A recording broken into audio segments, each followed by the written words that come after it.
Almost half a year ago, Dr. Jordan Peterson, a man for whom I have had the utmost respect, published a video titled Message to the Christian Churches.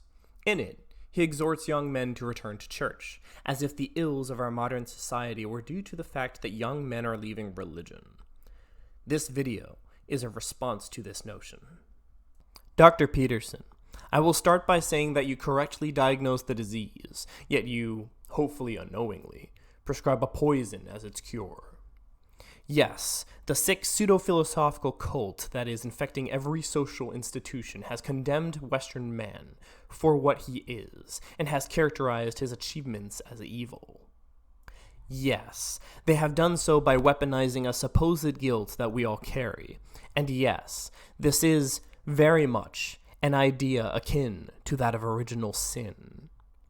Dr. Peterson, you correctly decry the baseless imposition of this unearned blood guilt, yet you have seemingly failed to realize that it is this exact doctrine, the idea of original sin itself, that is sinful. This doctrine is the fundamental basis of all of the Abrahamic faiths, without which they have no argument whatsoever for their necessity. It is from this imposed state of depravity that these faiths profess to supposedly save mankind. There can be few things more nihilistic and value-destroying than a guilt imposed, regardless of your own actions. If morality is to mean anything at all, it is to be a guiding light for how we are to act.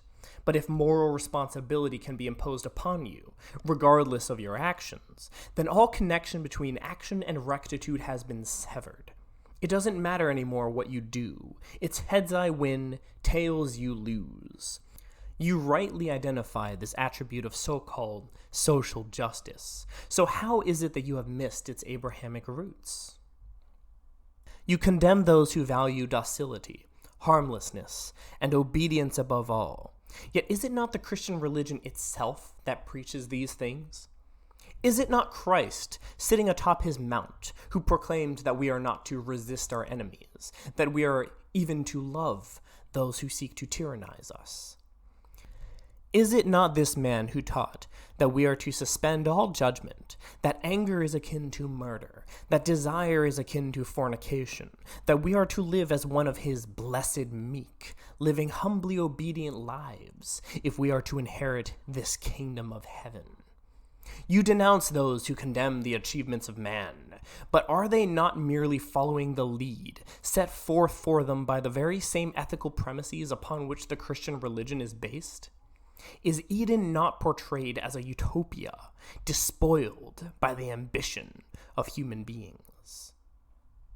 You say that man should find a woman to walk with, whereas the Apostle Paul states in his first letter to the Corinthians that it is preferable not to find a woman, and that the justification for marriage is simply to prevent sin. He tells unmarried and unbetrothed men specifically not to look for a woman. His reasoning? Marriage binds us to the concerns of this world, and it is better to be wholly concerned with devotion to God. You exhort men to put themselves to the task of building ladders to heaven, yet the God worshipped by the Christian churches punished the builders of the Tower of Babel for doing just that. Repeatedly, time and time again, the scriptures reveal a God who trods upon any who would, out of ambition, seek to elevate the human condition. Man's lot is not to seek any glory for himself, but rather he was created to serve, his purpose to glorify God. Perhaps this is why he is told to be meek, to be humble, to abdicate his own mind and his own reasoning, to trust blindly in the dictates of absolute, arbitrary authority. To become nothing but an eternal slave, giving up his own dreams, desires, and goals, to perpetually exist as nothing but a servant husk, a resource for the affirmation of the dominion of the demon that they call God. Your heroic depiction of the Christian ethos is exactly anti-Christian. The aspirational nature of your philosophy of works is in fact diametrically opposed to the self-abasement of the Christian faith. How then do you propose to use the church as a vehicle for your philosophical goals? Do you hold that regardless of its veracity, that faith is necessary for preserving the moral fiber of our society? If you embrace such a stance, you reject the moral importance of devotion to truth in favor of using a lie in a misguided effort to trick men onto a moral path.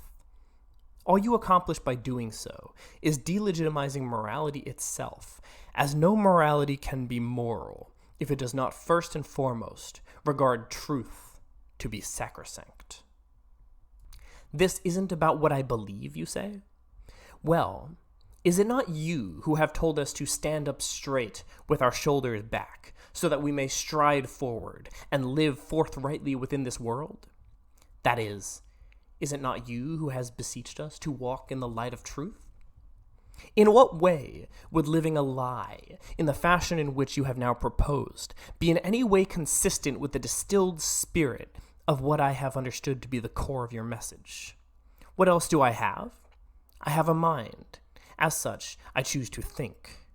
This is narcissism, you say? If so, then I proudly choose it.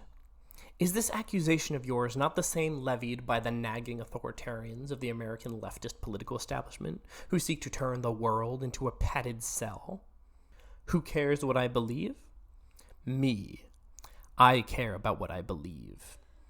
If there is any point in believing in anything at all, it is to do one's best to believe in what is true. I will not lie, feigning belief, for the sake of the community that the church offers.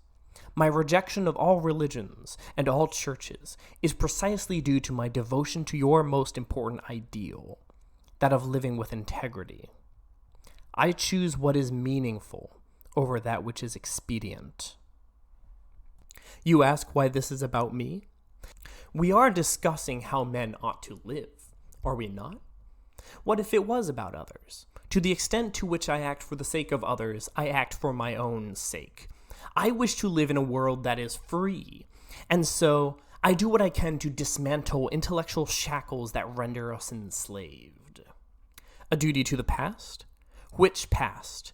There are those things from the past, those ancient wisdoms to which you allude, that ought to be preserved, that must be conserved, if we are to live well into the future. The Christian faith is not one of those things. There is more to gain from reading Aristotle and Seneca than there is to gain from reading the Bible.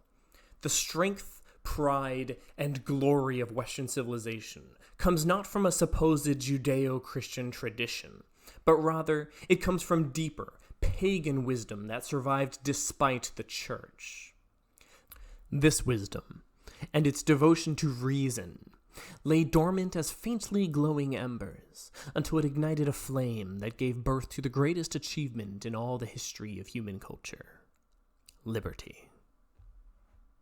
The value of this rebirth of reason can be plainly seen by its effects upon the ideas on which the foundations of the American Republic were laid.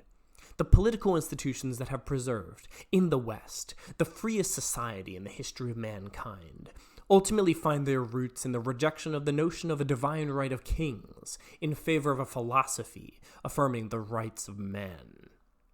To say that someone has rights is to affirm the notion that they ought not be mistreated by others. It is to recognize the legitimacy of resistance towards those who would mistreat you. You have said in the past that you think that the conversation surrounding rights has long neglected notions of responsibilities. I would propose that both concepts are empty without one another, that responsibilities are that which upholds and recognizes rights, and rights are that which justifies our responsibilities. A responsibility is a claim about what people ought to do. A right is that to which such action shall be in service to. In short, the responsibility is the ought concerning the act itself, and the right is the ought concerning the what for. You have described love as the wish of being to flourish. If you love humanity at all, then it would necessarily also be your desire to see human beings freed from that which would shackle and enslave them. This is the recognition that they possess rights. such as to struggle against the malevolence of totalitarians, like those whom you have thoroughly studied.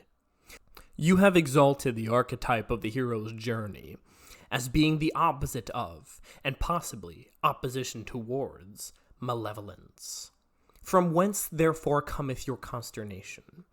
In my defiance towards the religion of the God of Abraham, Isaac, Jacob, and Ishmael, I choose to face the full tragedy and calamity of life on my own, regardless as to what storm I may face, even choosing to brave the abyss, if that is to where I shall be thrown.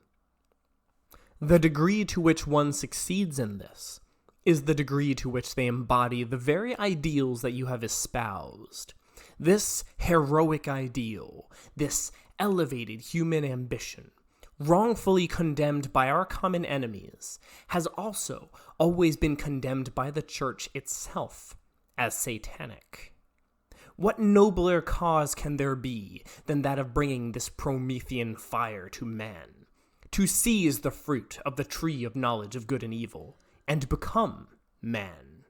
Is it heroic to slay dragons? Is a demiurge that condemns innocents to hellfire not the greatest of dragons? Are the leviathans encountered within this world not merely tangible manifestations of that draconic distillation of the idea of evil? It is my desperate hope that this has not been a eulogy for your mind. You, Dr. Peterson, could be a bridge towards a heroic vision of man. The ethics that guide your principles of life certainly lend themselves to that end. Your embrace of religion and the Church, however, corrupts this vision. The tyranny of heaven will never be an antidote to tyranny on earth. All tyranny on this earth finds its origins in man's heavens. If defiance of evil is a heroic virtue, then what greater courage can there be than that of one who would defy even an omnipotent evil?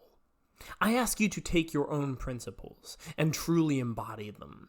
I ask you to embrace that condemned Luciferian heroism. I ask you to be willing to walk through the fires of hell for the light, to save your father from the belly of the whale. Perhaps if you were to do that, you would realize the error of clawing men back into the shadowy, cobweb-ridden dungeons of old. I beseech you, embrace the sacred fire, that fruit of reason that illuminates the dark. It is from this fire that your pen draws its strength and potency. As for me, it is guided by this fire that I shall write with my pen of light. If you gained something of value from watching this video, and if you would like to see more content like this in the future, subscribe and hit the bell. I intend to continue releasing content like this, because I believe that the ideas of liberty should be propagated, and that they are worth fighting for.